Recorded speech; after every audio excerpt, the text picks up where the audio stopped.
Episode 13 of Tamon's B-Side marked the end of Season 1.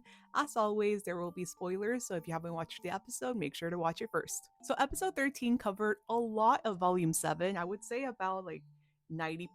And we picked up right where things left off, which was Utage quitting, and Tamon finding out that Utage had quit. And we can immediately see how this decision is affecting Utage. I have spoken about her dilemma when it comes to her relationship with Tamon and how she struggled with that, but we haven't really talked about how she feels about herself. She's struggling with her identity.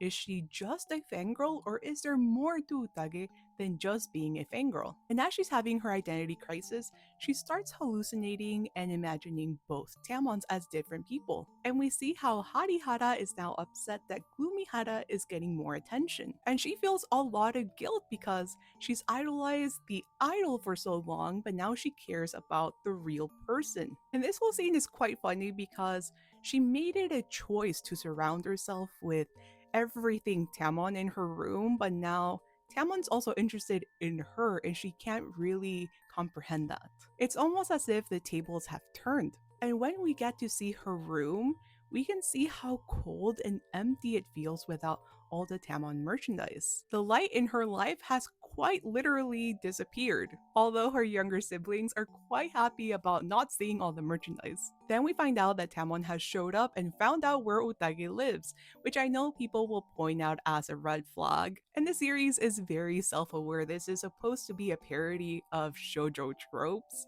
so you can hear Utage's siblings calling him a creeper for that and a stalker. And I think some people have really missed the point that a lot of things that are a bit extreme in the series are meant to be parodies of shoujo tropes, including Tamon just basking in everything Utage. And this is just to say that Tamon finally feels like he's getting to know the real Utage. He's getting to know the person behind the fangirl and behind the housekeeper. And when he finds an old book with recipes that Utage made, he tells her that he feels that he's found the real Utage. And that's when both Utage as well as Tamon realize that Utage has been herself all along. She's enjoyed her housekeeping job before she even met Tamon, and she's always been a very caring person and used to watch out for both her younger siblings, so she's always had that caring nature in her. And she's also been quite ruthless as well if you press the wrong buttons. So Utage realizes that she didn't change for Tamon, she just allowed him to see a side of her that she's always had. Utage has always been someone that has enjoyed cleaning, organizing, and taking care of others. But of course, Tamon is Tamon, so it's just a perk. So we recap this. I will have to make a part 2 because there's more to this episode.